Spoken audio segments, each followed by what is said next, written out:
네, 안녕하세요. 설화산병원 피부과 최명은입니다. 오늘은 대상포진과 고령화 시대의 피부 관리 방법에 대해서 설명드리겠습니다. 다음 내용들에 대해 살펴보도록 하겠습니다. 먼저 대상포진의 임상 양상 및 치료에 대해서 말씀드리겠습니다.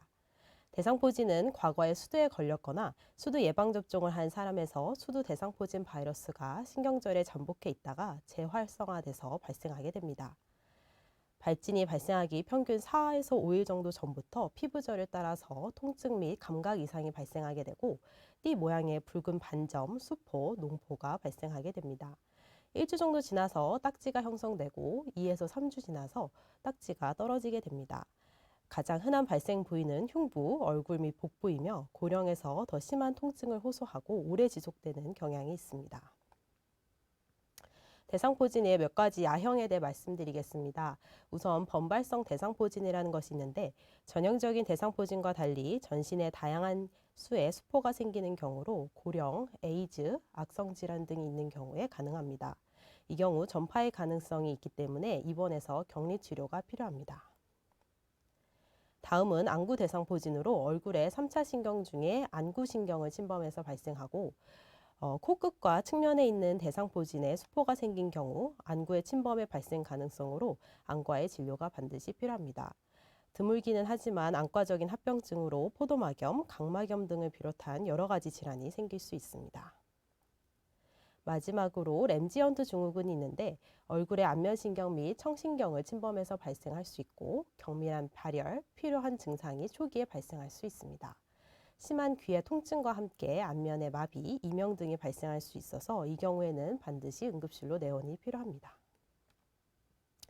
대상포진의 진단은 특징적인 피부 소견 및 임상 증상으로 하게 되고 비전형적인 병변의 경우에는 수포에서 배양 및 혈청 검사를 하는 경우도 있습니다. 피부 발진 없이 통증만 있는 경우에는 다른 질환과의 감별이 필요하기 때문에 영상검사, 혈청검사 등을 시행할 수 있습니다. 자주 물어보시는 것들을 정리해 놓았습니다. 왜 수두 대상포진 바이러스가 다시 활성화되는지 여쭤보시는 분들이 많았습니다. 아직 명확하지는 않지만 고령에 따른 세포의 면역 저하가 가장 중요한 요인이고 그 외 스트레스, 방사선 치료, 외상 등과의 연관성이 알려져 있습니다. 대상포진이 한번 걸리고 다시 재발하기도 할지 궁금해하시는 분들도 많은데 보통 흔하지는 않지만 이전에 대상포진의 기억력이 있던 경우에는 1에서 6%에서도 재발하는 경우가 있었습니다. 집에서 손주를 돌봐주시고 계시는데 대상포진이 생겼을 때 격리가 필요한지 궁금해하시는 분들도 있었습니다. 이 경우 생후 12개월 이전에 아기를 돌봐주시는 경우에는 아기에게 항체가 없기 때문에 예방접종을 맞기 전이기 때문에 대상포진이 걸린 성인과의 접촉은 반드시 피하는 것이 좋습니다. 다음은 대상포진 치료입니다. 항바이러스제를 경구 약물로 일주일 정도 반드시 복용하는 것이 필요합니다. 발진이 생긴 지 3일 이내 초기 복용하는 것이 가장 도움이 된다고 알려져 있습니다. 항암 치료 중이거나 면역 저하 질환이 있는 경우에는 정맥으로 주사하는 것이 도움이 됩니다. 다음은 통증을 완화시키기 위해서 다양한 종류의 진통제를 사용해 볼 수 있습니다. 신경통 치료제, 진통소염제를 경구로 투여하거나 진통 패치를 붙여볼 수가 있고 국소 마취제를 비롯해서 여러 가지 통증을 줄여줄 수 있는 도포제를 사용해 볼 수도 있습니다. 일부 진통제는 어지럽거나 졸음, 부종, 두근거림 등의 증상이 발생을 할 수 있기 때문에 이 경우에는 담당 선생님께 말씀을 해주셔서 약을 변경하는 경우도 있습니다. 간이나 콩팥 이상 등 기저질환이 있는 경우에는 의사와 상의하는 것이 도움이 됩니다. 추가적으로 수포가 생긴 부위에는 항생제 연고를 도포하는 것이 중요하는데 이는 2차 세균 감염을 방지하기 위함이고 하루에 1번에서 2번 수포가 있는 부위에 바르고 딱지가 생길 때까지 지속하시기 바랍니다. 초기에 수포가 올라오는 시기에는 소독된 꺼지에 생리식염수를 약국에서 구매해서 올려두는 것이 통증 및 염증을 완화시키는 데 도움이 되고 이는 하루에 3번에서 4번 시행해 볼 수 있습니다. 약을 복용을 했는데 하루 이틀 지나서도 수포가 계속 생겨서 걱정되시는 경우도 있었습니다. 항바이러스제를 복용을 하여도 새로운 수포는 발진 1에서 4일까지도 생길 수 있기 때문에 약을 지속해서 복용을 하시면 됩니다. 집에 아시클로버 단순 포진 연고가 있어서 가끔 바르셨던 분은 대상포진에도 사용이 가능한지 여쭤보시기도 합니다. 아시클로버 연고는 단순 포진에는 도움이 되지만 대상포진은 효과가 적은 것으로 알려져 있어서 경구 약물 복용이 필요하겠습니다. 마지막으로 특히 얼굴에 생긴 경우 대상포진이 좋아지고 나서 혹시 흉터가 생길지 걱정하시는 분들이 많습니다. 일반적으로 흔하지 않지만 가능하고 2차 세균 감염이 생기면 더 심할 수가 있기 때문에 수포가 생겼을 때 만지지 않고 항생제 연고를 잘 도포하는 것이 중요합니다. 호전되고 나서 색소 또는 파인 흉터 같은 것이 생기는 경우에는 연고를 바르거나 레이저 치료 등을 시도해 볼 수 있습니다. 다음 대상포진의 예방에 대해 알아보겠습니다. 대상포진 예방접종이 고령 환자의 대상포진과 포진 후 신경통 발생과 중증도를 감소시키는 것으로 알려져 있고, 현재 만 50세 이상의 성인에서 접종이 허가되었고, 미국 질병통제예방센터에서는 대상포진 과거력과 관계없이 60세 이상에서 접종을 권유하고 있습니다. 현재 국내에 있는 대상포진 예방접종은 생백신으로 이전 백신 성분에 대해 중증 알레르기 반응을 보인 경우, 면역결핍 상태인 경우, 임산부 또는 임신 가능성이 있는 경우에는 금지됩니다.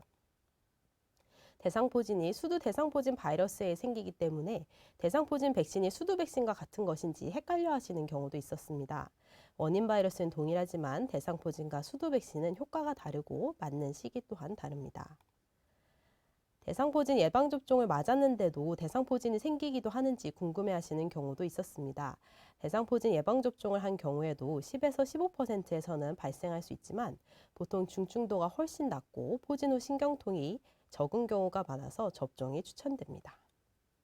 대상포진이 걸린 사람도 예방접종을 해야 하는지 또 한다면 언제 해야 하는지 여쭤보시는 분들도 많습니다.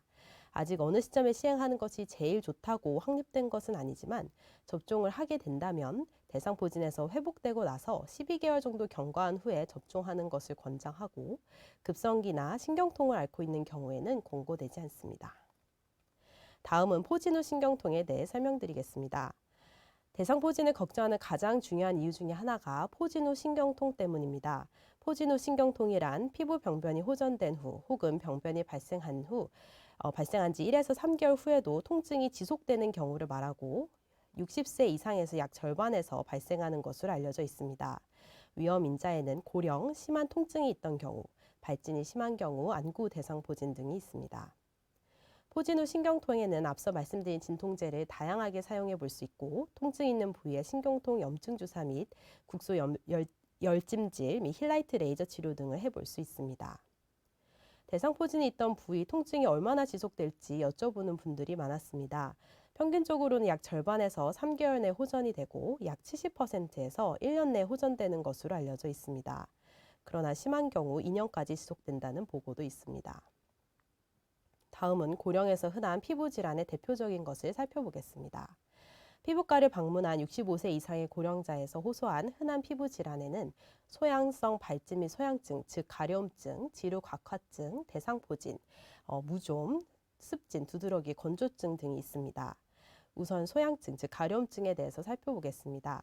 가려운 증상은 70대 이후에는 절반에서 발생할 만큼 상당히 흔하며 다양한 피부 질환 및 전신 질환에 의해 발생할 수 있습니다. 원인 질환이 있는지 확인하기 위한 검사로 혈액 검사, 약물 복용력, 병력 처치 등이 필요할 수 있습니다. 다음, 가려운 증상과 동반되어 피부 발진이 생기는 경우가 있습니다. 만성 가려움으로 인해서 가려움증, 그로 인한 긁음, 이로 인한 가려움증의 악화라는 악성 순환으로 인해서 생기고 심하고 발작적인 가려운 증상이 특징입니다. 가려울 때마다 긁거나 꼬집는 습관이 발생에 있어 중요합니다. 이러한 기전으로 발생하는 질환에는 한두 군데 넓게 발생하는 만성 단순 태성과 여러 부위의 돔형으로 발생하는 결절양진이 있습니다. 다음은 지루각화증 보시겠습니다. 경계가 뚜렷한 갈색이나 흑색의 구진 또는 판으로 얼굴에 발생을 하지만 다른 부위에도 가능합니다. 대체로 증상이 없고 일부에서는 가려운 증상이 동반될 수 있습니다. 미용적인 목적에서 레이저를 해볼 수 있고 상황에 따라서 다른 악성 질환과 감별을 위해 조직 검사를 시행하는 경우도 있습니다. 피부암에는 기저세포암이 가장 흔한 피부에 발생하는 암이고 그 다음은 편평세포암입니다. 중요한 유발 인자는 햇빛, 즉 자외선의 노출이고 노출 부위인 얼굴, 귀, 두피에 호발합니다. 이와 같은 피부암은 조직 검사를 통해 확진하고 외과적 절제술을 통해 제거합니다. 일반적으로 다른 장기에 발생하는 암에 비하면 전이나 재발률이 상대적으로 낮지만 이전 햇볕 노출과 연관되어 발생하기 때문에 다른 부위에 또 다른 피부암이 발생할 확률이 있어서 주의 깊은 경과 관찰이 필요합니다. 다음은 악성 흑색종입니다. 피부에 발생하는 가장 공격적인 암 중 하나로 색소를 보이는 병변이 대칭적이지 않고 경계가 불규칙하고 다양한 색을 보이고 직경이 6mm 이상으로 크고 크기나 색조 모양 등에 있어서 변화가 있을 때는 반드시 검사가 필요합니다. 국내에서는 손발톱에 발생하는 말단 흑색점 흑색종이 호발합니다. 이는 대한피부과학회 홈페이지에 나와 있는 일러스트로 원래 있던 점이 비대칭적으로 커지거나 색이 불균질할 때, 증상이 동반될 때, 출혈이나 딱지, 진물이 낫지 않을 때, 원래 있던 점 주위에 작은 점이 나타날 때, 크기가 0.6cm 이상으로 크고 경계가 불규칙할 때는 단순하게 점이라고 생각하지 마시고 반드시 검사를 받으셔야 합니다. 발에 있는 점이 조금씩 커지고 있는데 아직 크기가 작은데도 진료를 보아야 하는지 여쭤보시는 경우가 있었습니다. 크기가 많이 크지 않은 경우에도 변화가 있다면 흑색종 초기일 수 있기 때문에 진료를 보는 것이 안전합니다. 발톱을 잘못 깎다가 피가 났는데 잘 낫지 않고 몇 개월 지속되는 경우 병원을 가야 하는지 궁금해하셨던 경우도 있습니다. 앞서 말씀드린 대로 출혈이나 딱지, 진물이 낫지 않을 때도 검사가 필요할 수 있고 드물지만 색소가 없는 무색소성 흑색종 및 손발톱에 생기는 편평세포암도 있습니다. 따라서 오랜 기간 동안 지속되는 경우는 검사를 시행하는 것이 안전합니다.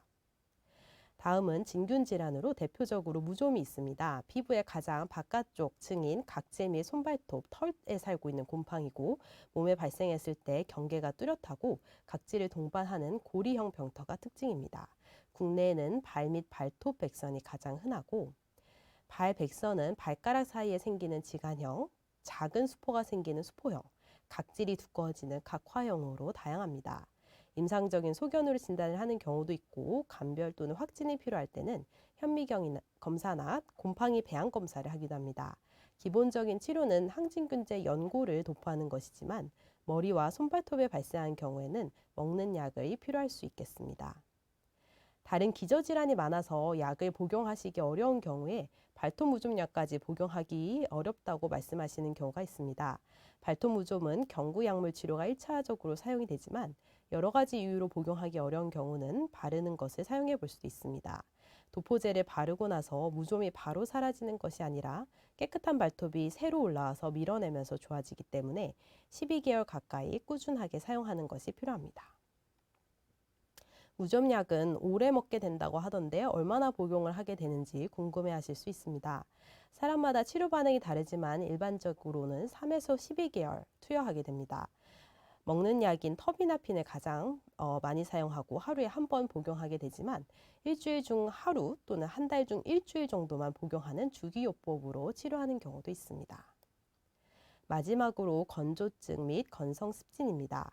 팔다리, 특히 정강이 부에 미세한 비늘을 동반한 반으로 시작되고 진행이 되면 도자기에 발생한 균열과 같은 양상으로 나타나는 것을 건성습진이라고 하고 습도가 낮은 환절기나 겨울에 호발합니다.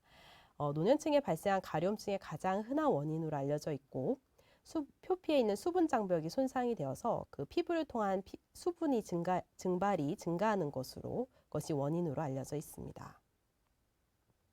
마지막으로 피부 관리 방법에 대한 기본적인 지침들을 살펴보겠습니다. 우선 환경 관리입니다.